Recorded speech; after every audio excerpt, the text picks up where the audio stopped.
बिस्मिल्लाहिर्रहमानिर्रहीम। अस्सलाम वालेकुम बच्चों, आज हम लोग concept assessment exercise 6.1 and concept assessment exercise 6.2 solve करेंगे। एक्सरसाइज 6.1 बुक पेज 98 पर है। बेटा लास्ट क्लास में हम लोगों ने इंपिरिकल फार्मूला और मॉलिक्यूलर फार्मूला का टॉपिक पढ़ा था। ये एक्सरसाइज उसी टॉपिक से रिलेटेड है। मॉलिक्यूलर फार्मूला क्या होता है भाई? वो फार्मूला जिसमें एटम की ओरिजिनल तादाद, एक्चुअल नंबर ऑफ एटम्स लिखा जाता है। और बेटा इंपिरिकल फार्मूला जिसमें एटम की ओरिजिनल तादाद नहीं, एटम का एक्चुअल नंबर नहीं, बल्कि एटम की तादाद के दरमियान सिंपलेस्ट होल नंबर रेशियो लिखी जाती है। बेटा पहले मैं आप लोगों को simplest whole number ratio find करना सिखा देता हूं यहां पर एक दो एग्जांपल से, फिर उसके बाद इस एक्सरसाइज को सोल्व करते हैं। आप जरा देखें, ये हमारे पास नंबर है 6, 8 एंड 2। इनके दरमियान हम लोगों ने simplest whole number ratio find करनी है। बच्चों सबसे पहले हम लोग ये देखते हैं कि जो इनमें स्मॉलेस्ट नंबर है, सबसे छोटा नंबर, क्या सारे नंबर ये जो है उस स्मॉलेस्ट नंबर पर पूरे पूरे डिवाइड हो रहे हैं? तो जनाब स्मॉलेस्ट नंबर है 2, ये भी 2 पर डिवाइड हो जाता है, ये भी और ये भी 2 पर डिवाइड हो जाता है। तो सिंपलेस्ट रेशियो कैसे फाइंड करेंगे? स्मॉलेस्ट नंबर पर इन सबको डिवाइड कर देंगे। तो यहां पर भी अपॉन 2 लिख दूंगा, यहां पर भी अपॉन 2, यहां पर भी अपॉन 2। ये जब आप लोग सोल्व करेंगे तो आंसर आपका 3 आ जाएगा। इसको जब सोल्व करेंगे तो आंसर 4 आ जाएगा। इसको जब सोल्व करेंगे तो आंसर 1 आ जाएगा। तो सिंपलेस्ट होल नंबर रेशियो कौन सी हो गई? 3:4:1। लेकिन बाज केसेस ऐसे भी होते हैं कि जो स्मॉलेस्ट नंबर होता है, स्मॉलेस्ट नंबर, उस पर सारे डिवाइड नहीं हो रहे होते। फिर उस केस में क्या करते हैं?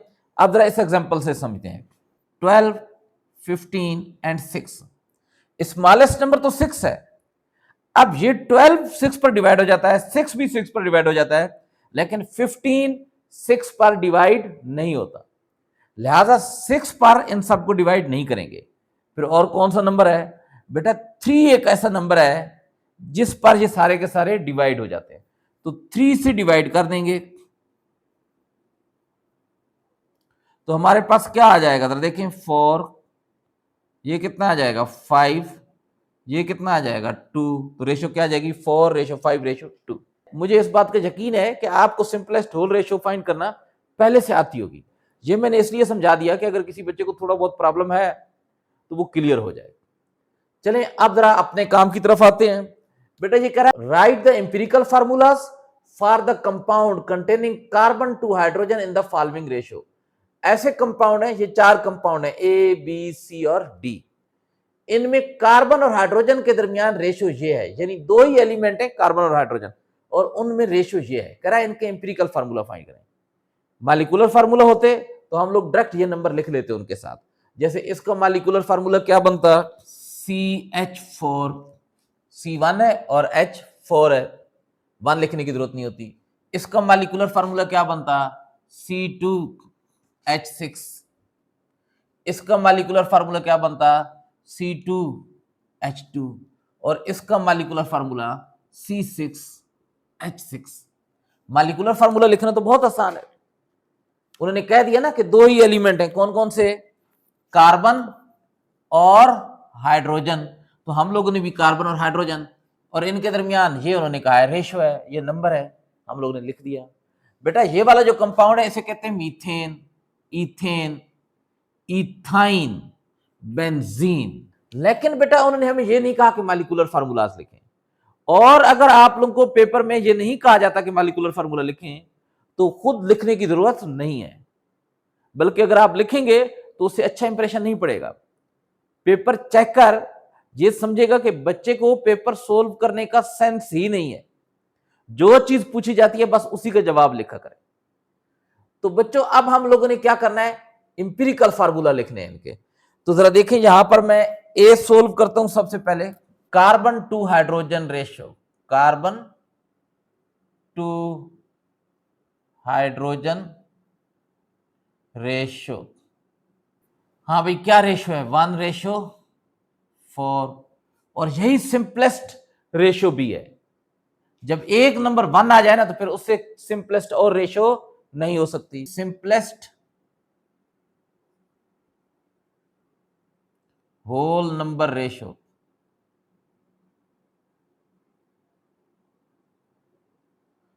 क्या रेशो है, 1:4। अब उसके बाद हम लोगों ने लिखना है एम्पिरिकल फार्मूला।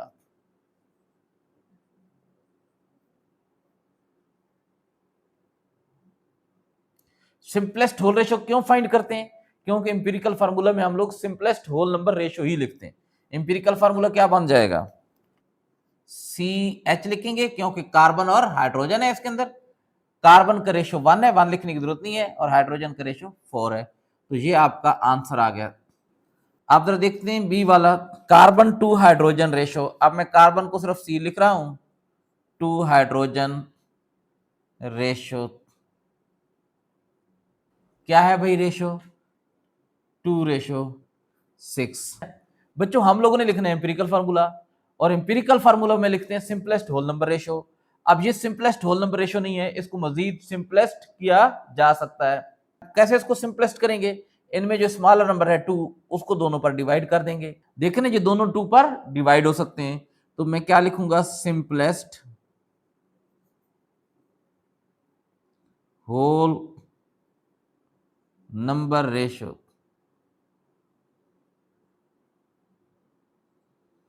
क्या लिखेंगे बेटा, 2 6, 2 से डिवाइड करेंगे, इसको भी 2 से डिवाइड करेंगे, हमारे पास रेशो क्या आ जाएगी 1, ये कैंसिल हो जाएंगे ना, और यहां क्या आ जाएगी रेशो 3। अब बेटा हम लोगों ने लिखना है empirical formula.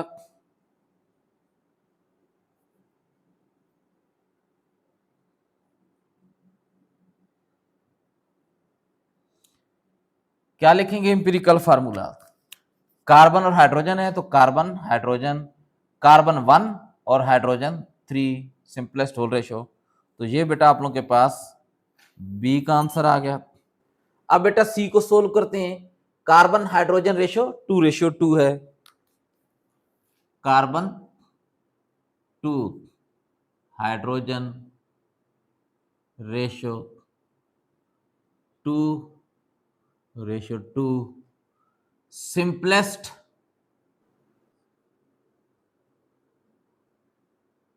Whole number ratio.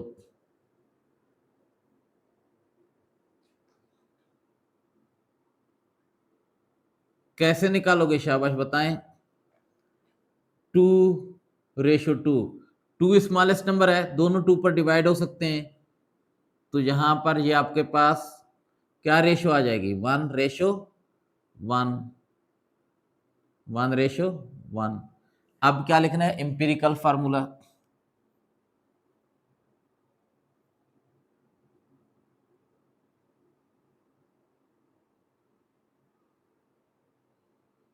क्या एम्पिरिकल फार्मूला लिखेंगे, सिर्फ कार्बन और हाइड्रोजन है, CH, कार्बन 1 हाइड्रोजन भी 1, 1 लिखने की जरूरत नहीं है।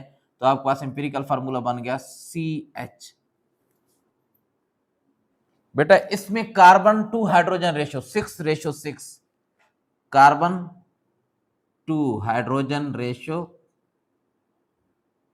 कितनी हो गई, 6:6, simplest whole number ratio.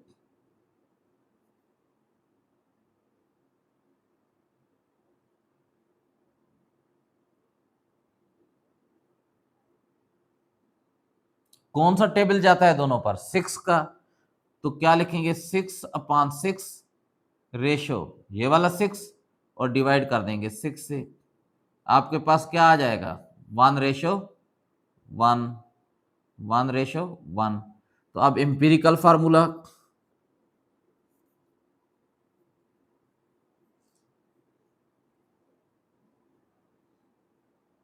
Empirical formula आपके पास आ जाएगा CH, रेशो 1:1 है, 1 लिखने की जरूरत नहीं है, and it is your answer. Concept assessment exercise 6.2, book page 98। बच्चों इसमें ये 3 क्वेश्चन दिए गए हैं। पहला क्वेश्चन है, aspirin is used as mild pain killer. Aspirin एक कंपाउंड है, ये डिस्प्रिन वगैरह के अंदर मौजूद होता है। डिस्प्रिन की टेबलेट नहीं होती, उसके अंदर यही एस्पाइरिन तो होता है, पेन किलर के तौर पर यूज होता है। सर में दर्द हो गया, बॉडी में कहीं पेन वैन है, तो उसके लिए हम लोग एस्पिरिन यूज करते हैं। देयर आर 9 कार्बन एटम्स, इसके अंदर कार्बन के एटम की तादाद 9 होती है। 9 carbon atoms, number of carbon atoms, number of carbon atoms कितने हैं? 9। 8 hydrogen atom, number of 8 hydrogen atom, hydrogen atoms कितने हैं? 8 हाइड्रोजन एटम्स है, 8। 4 ऑक्सीजन एटम, तो नंबर ऑफ ऑक्सीजन एटम कितने हो गए? 4। नंबर ऑफ ऑक्सीजन एटम्स कौन सा है? 4 है। अब बच्चों करना क्या है? Right it's empirical and molecular formula. तो पहले हम लोग लिखेंगे मॉलिक्यूलर फार्मूला। ये ओरिजिनल नंबर है एस्पायरिन के अंदर कार्बन, हाइड्रोजन और ऑक्सीजन के एटम्स की, और ओरिजिनल नंबर या एक्चुअल नंबर हम लोग मॉलिक्यूलर फार्मूला में लिखते हैं। तो यहां पर मैं लिखूंगा मॉलिक्यूलर फार्मूला।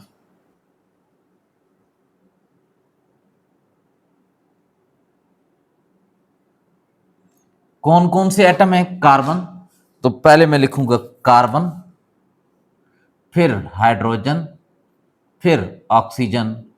कार्बन के एटम कितने हैं? 9, तो C9, हाइड्रोजन के 8 तो H8, ऑक्सीजन के 4 O4। ये बेटा हमारे पास आ गया मॉलिक्यूलर फार्मूला, और हमारा ये एक आंसर आ गया है। इसके अंदर एक तो मॉलिक्यूलर फार्मूला फाइंड करना था, दूसरा इंपिरिकल फार्मूला। तो बेटा इंपिरिकल फार्मूला के लिए हम लोग क्या करते हैं? इनके दरमियान सिंपलेस्ट होल नंबर रेशियो लेते हैं, और सिंपलेस्ट होल नंबर रेशियो लेने के लिए सबसे पहले ये देखा जाता है कि इनमें जो स्मॉलेस्ट नंबर है, क्या ये सब नंबर उस स्मॉलेस्ट नंबर पर डिवाइड हो जाते हैं? तो स्मॉलेस्ट नंबर 4 है, 8 4 पर डिवाइड हो जाता है, 4 भी 4 पर डिवाइड हो जाता है, लेकिन 9 4 पर डिवाइड नहीं होता।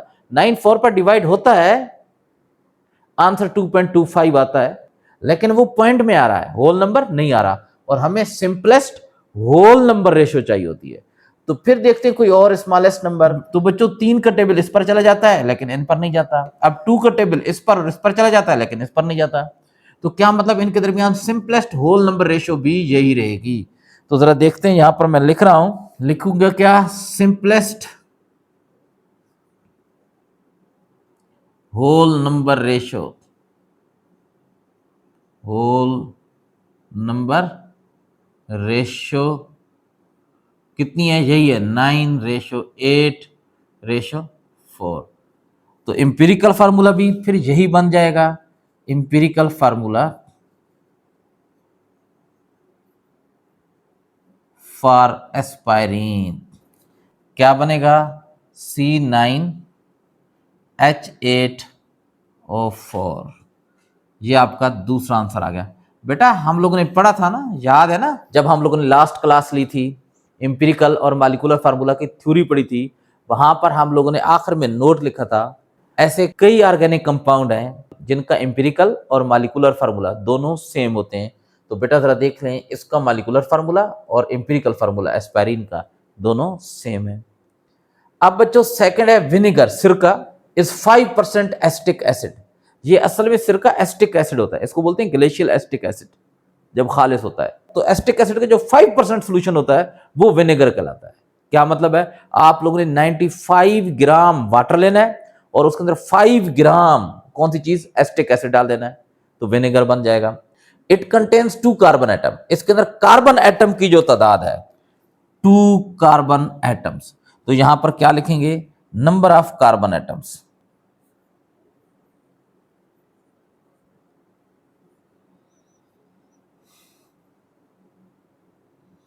कितने हैं? 2। 4 hydrogen atoms, number of hydrogen atom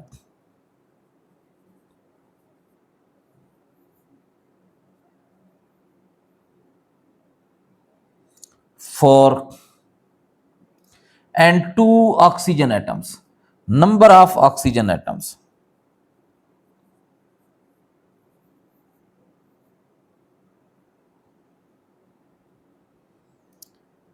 2 लिखेंगे। कह रहा है right it's empirical and molecular formula. तो पहले हम लोग मॉलिक्यूलर फार्मूला फाइंड कर लेते हैं, क्योंकि हमें एटम्स के एक्चुअल नंबर मालूम है और एक्चुअल नंबर हम लोग मॉलिक्यूलर फार्मूला में पुट करते हैं। बाद में इन्हीं नंबर्स के दरमियान simplest whole number ratio find कर लेंगे और फिर एम्पिरिकल फार्मूला।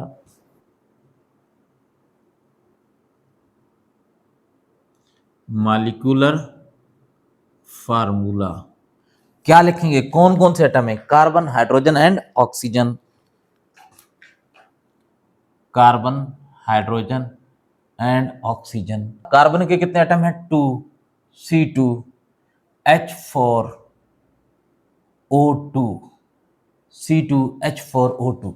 ये बेटा बन गया इसका मॉलिक्यूलर फार्मूला। अच्छा, आप लोग जब ऑर्गेनिक केमिस्ट्री पढ़ेंगे ना तो वहां पर इसका आप मॉलिक्यूलर फार्मूला पढ़ेंगे, CH3COOH। बात एक ही है। अभी आप लोग ये वाला फार्मूला लिखने का नॉलेज नहीं रखते तो ये लिखने की जरूरत नहीं है। ये वाला मॉलिक्यूलर फार्मूला आप लोग के लिए अभी तक ठीक है और बोर्ड के एग्जाम में भी आप इसी तरीके से ही लिख कर आएंगे। ये मैंने इसलिए बता दिया कि बाद में बहुत सारे लोग फिर नुक्ताचीनी कर रहे होते हैं, ओ जी एसिटिक एसिड का मॉलिक्यूलर फार्मूला तो ये है और सर ने ये लिखा है, गलत है। नहीं भाई, ये दोनों ठीक है। अब बच्चों एम्पिरिकल फार्मूला, एम्पिरिकल फार्मूला कैसे लिखेंगे, 2, 4, 2 के दरमियान सिंपलेस्ट होल नंबर रेशियो निकालेंगे। तो जरा देखें, मैं यहां पर लिख रहा हूं simplest whole number ratio between carbon, hydrogen and oxygen atom. तो क्या लिखेंगे, 2, 4, 2। तो स्मॉलेस्ट नंबर 2 है और ये सारे 2 पर डिवाइड भी हो सकते हैं। तो 2/2, 4/2, 2/2। तो क्या सिंपलेस्ट रेशियो आ जाएगी, ये 1 आ जाएगा, ये क्या आ जाएगा 2, ये क्या आ जाएगा 1। तो रेशियो क्या आ जाएगी 1:2:1। अब सिंपलेस्ट होल नंबर रेशियो आ गई। अब हम लोग एम्पिरिकल फार्मूला फाइंड कर सकते हैं। तो क्या लिखेंगे, एम्पिरिकल फार्मूला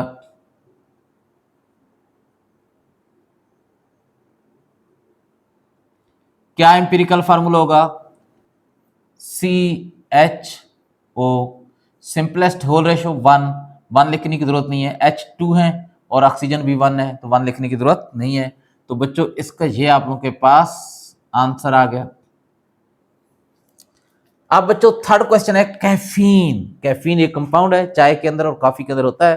तो उसका जरा देखें, ये फार्मूला दे दिया। अब उसने अलग से लिखा नहीं है कि 8 carbon atom, 10 hydrogen atom, 4 nitrogen atom and 2 oxygen atom, wording में नहीं लिखा, फार्मूला दे दिया। और ये फार्मूला बताएं कौन सा फार्मूला है। देखिए इसमें सिंपलेस्ट होल नंबर रेशियो नहीं है, तो ये हो गया molecular formula. Molecular formula of caffeine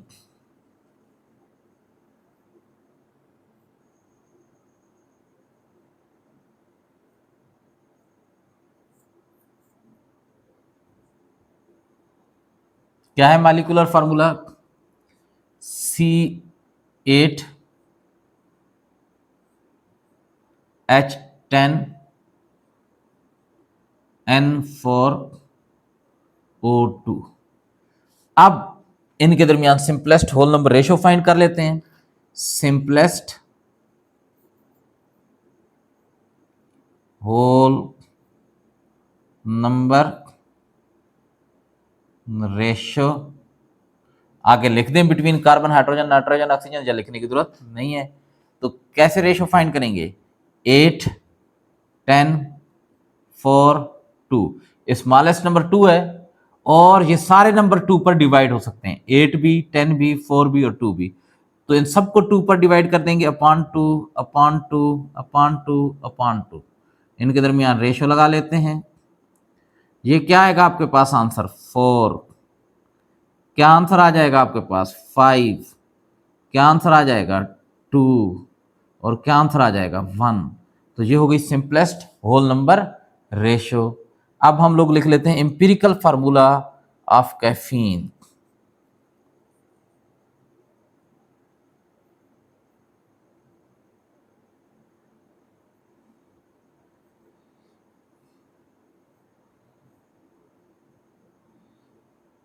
क्या बनेगा एम्पिरिकल फार्मूला, C4H, पहले C है फिर H है फिर N है, H5 N2 ऑक्सीजन 1 है, 1 लिखने की जरूरत नहीं है।